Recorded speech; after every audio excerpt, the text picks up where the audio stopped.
Guys, just to clarify, most of the employers will be seller agents.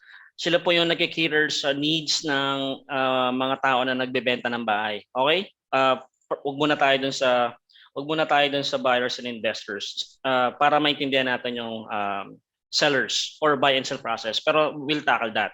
Okay? So halimbawa, ganito, magbigay tayo ng example. Okay? So si Trisha and si Roman. So ganito. So si Trish, okay, gusto niyang magbenta ng bahay. Ang motivation or the reason behind is because mag-aasawa na siya. So kailangan niya ng bagong bahay, di ba? So ganun. So ito naman si Rowan, okay? Si Rowan naman, siya naman yung seller agent. So sabi ni Trish, naghahanap siya ng agent. Sabi niya, kasi komplikado, paliwanag natin. Kasi puro sa US kasi puro kontrata. Okay, paliwanag natin mabilis. Okay? So si Trish, sabi niya, Rowan, pwede bang tulungan mo ako ibenta yung bahay ko sa ganitong presyo, sa ganitong time frame, okay lang ba? Sige, okay. So magpipirma ngayon, kailangan i-validate ni Rowan yung motivation. But ibebenta, the reason behind is, mag-aasawa na siya. So syempre, they will build a family. So ganun, that's the motivation. Okay? So ganun. So ang benefits naman, again, sinabi natin na ang real estate agents ay kumikita sa commissions. Okay? So unlimited din 'yon, depende dun sa dami ng maging kliyente niya. So ngayon, magpipirmahan sila ng kontrata. Okay? Guys, just to clarify, ang kontrata na pipirmahan ni Trisha or ni Trix at ni Joy ay listing agreement. Okay? So ano yung nakapaloob sa kontrata? Yung presyo, yung presyo, yung commission, and some contingencies. Pag sinabi natin contingencies, they're actually request recommendations. Parang ganon. Bago natin i-post online, Trish, yung property mo, kailangan pagawa muna natin yung bahay mo, syempre. Parang ganon. Mga ganong recommendations. Okay? So, just to clarify again, it will be a listing agreement. That's a contract in between sellers and seller agents. Now, ganito. So ipopost na nila yun online. So ang magiging tawag na doon, kapag pinost na ni Rowan, again, wala nang magiging trabaho masyado si Trish yung nagbebenta. Si Rowan na mismo yung magma-market noon. Ang tawag doon online ay active listing. Maliwanag po doon? Okay. So, seller agent will market the property and validate contingencies. Again, contingencies, simpleng recommendations, repairs para mabenta yung bahay. Mag-uusap sila ng ganun. Maliwanag po sa first slide? Yes, sir. Okay. So, move forward naman tayo. Okay. Example naman natin ay si Abe and si Lowell. Okay. So, si Abe naman, siya naman yung gustong bumili ng bahay. For some reason. Siguro gusto niya ng ekstrang bahay para meron silang tambayan, parang gano'n. Okay? So si Lowell naman, yung buyer's agent. Papaliwanag natin kung bakit kailangan talaga ng mga agents kasi sobrang komplikado niya. Okay? So ngayon, si Abe naman, nakita niya naman yung bahay ni Trix, di ba? Sabi niya, okay yung bahay ni Trix, nakapost online. Ngayon, si Lowell naman, sabi naman ni Abe, si Lowell naman yung buyer's agent. Okay? Sabi niya, sabi ni Abe, gusto kong bilhin yung bahay na nakita ko sa online. Sige, pakita mo nga sa akin. Okay? Magpipirma naman sila ng kontrata.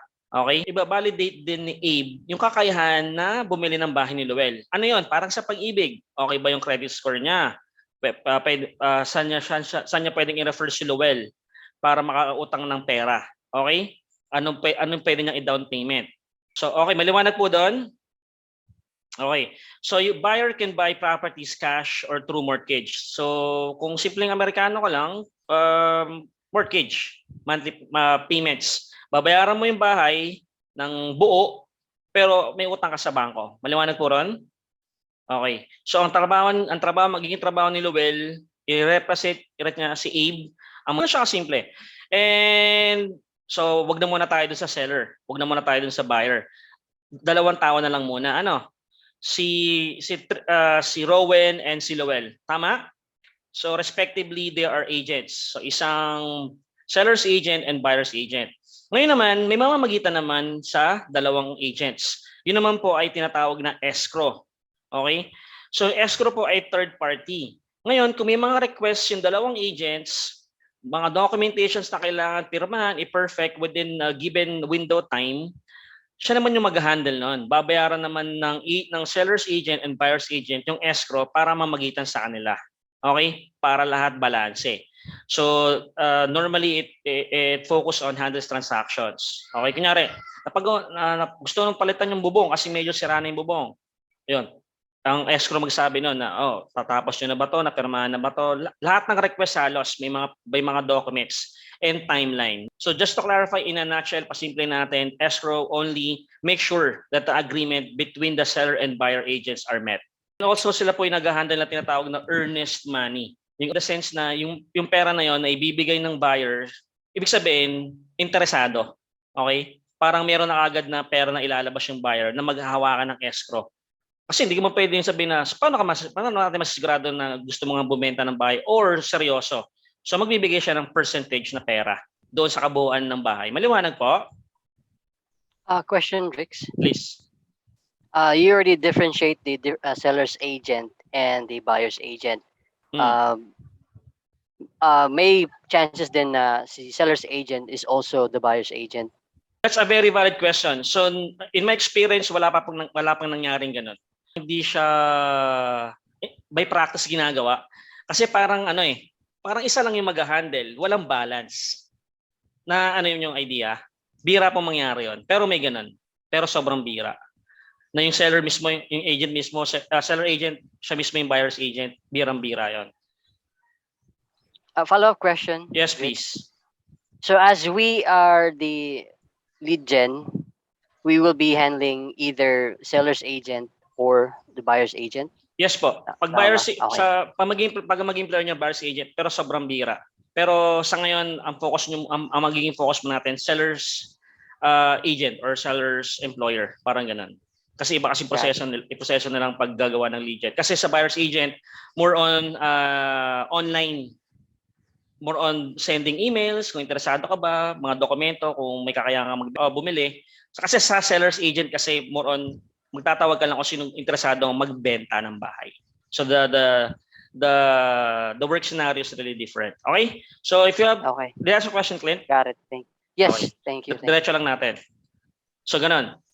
Okay. So ganun, may mga contingency. So bago naman bilhin yung bahay, may mga contingency na sabi natin. Tulad nun, hindi ka naman syempre bumili ng bahay na ikaw mismo gagamit ng sira, 'di ba? Sira yung pinto ng CR, sira yung mga tubo, yun. So contingencies are just a summary of requests, conditions, property repairs, upgrades, renovations, timeline, etc. involving money. So syempre, kung may request yung buyer's agent na gustong bumili ng bahay representing the buyer, kailangan i-comply muna ng seller agent 'yon, 'di ba?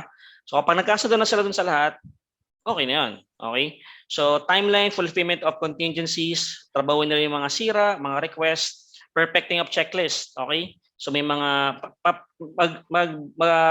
next week yung kontrata, sample contract pakita natin para mas maintindihan nyo.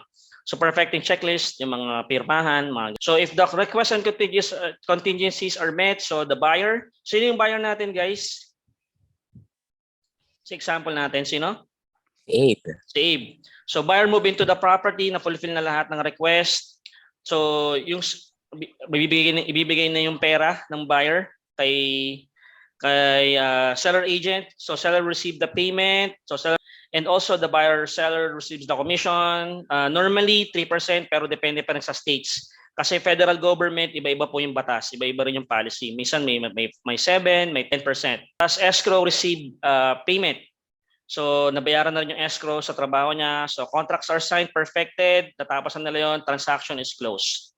Okay. Ano naman yung trabaho natin as setting a seller agent?